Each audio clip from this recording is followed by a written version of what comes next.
কোরআনের যে সমস্ত আয়াতগুলো আলোচনা করা হয় না, লুকিয়ে রাখা হয়, সেইগুলো আর কি। বন্ধুরা, আমি ঘেমে যাচ্ছি, তাই না? আমি ঘেমে যাচ্ছি। আমার অনেক বন্ধুরা বলছে যে স্যার বা ভাইয়া শব্দে সমস্যা হয়। আমি যদি এখন ফ্যান ছাড়ি তাহলে শব্দ হবে। আমার ভাইয়েরা, বন্ধুরা তারা হয়তো কথাটা পরিষ্কার করে শুনতে পারবে না, এই জন্য আমি ফ্যান অফ করে রাখছি, যাতে কথাটা পরিষ্কারভাবে বুঝতে পারি। বুঝতে গেছে? আমি ঘেমে যাচ্ছি, অস্থির লাগতেছে, প্রচণ্ড গরম।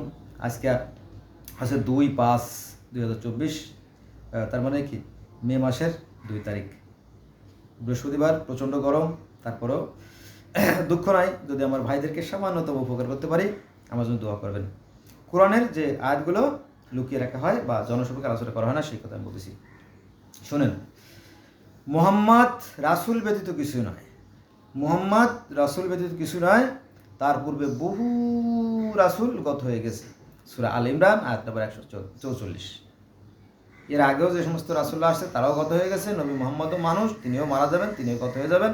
কিন্তু বলে যে নবী মুহাম্মদ সাল্লাল্লাহু আলাইহি ওয়াসাল্লাম মরে নাই, পচে নাই, গলে নাই, এগুলো কতটা সত্যি আমি জানি না। তবে নবী মুহাম্মদ সাল্লাল্লাহু আলাইহি ওয়াসাল্লামের কবর খুললে সত্য বেরিয়ে হয়ে আসতো, কিন্তু কেউ কি পারবে সেটা করতে?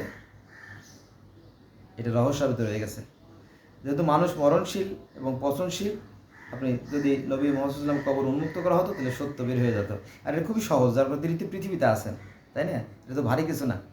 হ্যাঁ, কবর আজব বলে কিছু নাই কোরআনে, এগুলো মিথ্যে কথা, সব বানোয়াট গাঁজাখড়ি গল্প শোনায় আমাদেরকে, বিভ্রান্ত করে, দিকভ্রান্ত করে আমাদেরকে কুয়ার মধ্যে আটকে রাখছে। কারা? এই আলেম সমাজ। বুঝা গেছে? কোরআনটা সুন্দর, নবী মুহাম্মদ সাল্লাল্লাহু আলাইহি ওয়াসাল্লাম সুন্দর মানুষ ছিলেন, তিনি চাচ্ছিলেন যে, তাই না, পৃথিবীর সমস্ত মানুষ একটা পতাকা তলে সম্মিলিত হোক, এরকম একটা উদ্দেশ্য তার ছিল, কোনো সন্দেহ নাই। আর অন্য কিতাবে তো কোরআন সমর্থন করে, অসমর্থন করে না। আচ্ছা, এবার আসেন আর একটা আলোচনা করি। হে বিশ্বাসীগণ, সবাই কিন্তু বিশ্বাসী না, যারা সৃষ্টিকর্তা বিশ্বাস করে থাকে। হে বিশ্বাসীগণ, তোমরা আল্লাহ হতে, তার রাসূলের যে কিতাব রাসূলের প্রতি অবতীর্ণ, তার মানে কি আল্লাহতে, রাসূলের কিতাবে 3টে করেছেন তাতে, এবং যে কিতাব তিনি পূর্বে অবতীর্ণ করেছেন তাতে বিশ্বাস করো। পূর্ববর্তী কিতাবের প্রতি কিন্তু বিশ্বাস রাখতে বলছে, কিন্তু এই কথাটা হুজুরা মুখ বলে না। তারা এই আয়াতগুলো লুকাই রাখে, আমাদের লুকাই রেখে কী করে জানেন? হাদিস, মন গড়া হাদিস, কিচ্ছা কাহিনী, গল্প বানাইছে, এরা কোরআনের বিপক্ষে যায়। যেমন কোরআনের সূরা আনামের 103 নম্বর আয়াতে বলা হয়েছে আল্লাহ জ্যোতিময়। আবার অন্যত্র বলা হয়েছে সূরা নূরে বলা হয়েছে আল্লাহ হচ্ছে জ্যোতিময়। কিন্তু আপনার সহিহ মুসলিম শরীফের 6900 নম্বর হাদিসটা যদি দেখেন তাহলে সেখানে বলা হয়েছে ঈশ্বর নাকি, আল্লাহ নাকি আদমের সুরতে, আদমের মতো। সর্বনাশ! সৃষ্টিকর্তা কেমন তা আমরা জানি না, তিনি তার মতো, তাই না? এই পৃথিবীতে যত লক্ষ লক্ষ প্রজাতি প্রাণী কর্তা সৃষ্টি করছেন, তা তিনি সৃষ্টি করছেন, তাই না? তিনি কার মতো হবে? তিনি কারো মতোই না, তিনি তার মতো, তাই না? কিন্তু হাদিসে বলতেছে যে না, তিনি আদমের মতো। এগুলো বাড়াবাড়ি।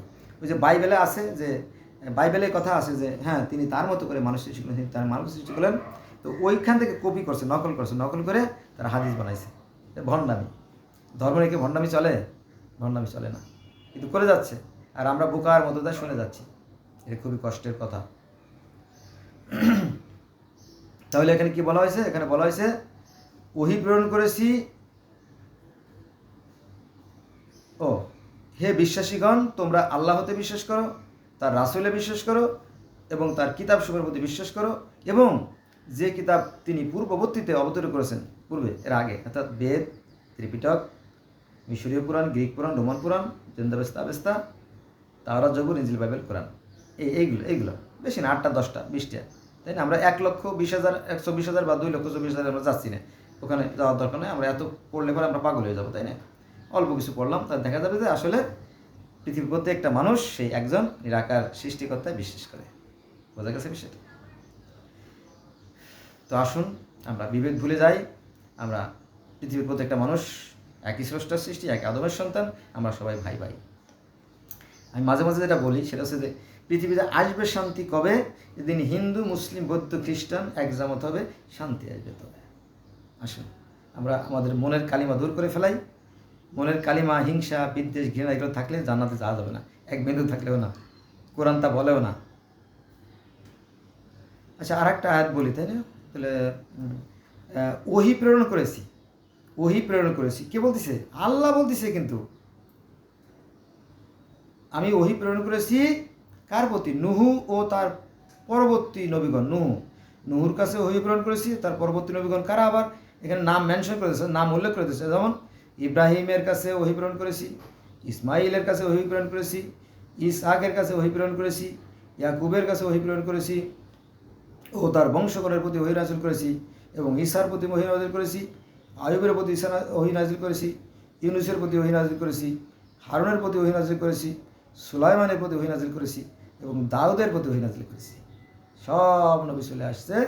এটা কোথায় আছে? এটা আপনারা খুঁজবেন সূরা আন-নেসা, সূরা আন-নেসা আয়াত নম্বর 163, সূরা আন-নেসা আয়াত নম্বর 163। সবার প্রতি, তাই না? আল্লাহর কাছে তো সবাই সমান, ঠিক কিনা? মনে করেন যে ভাইয়েরা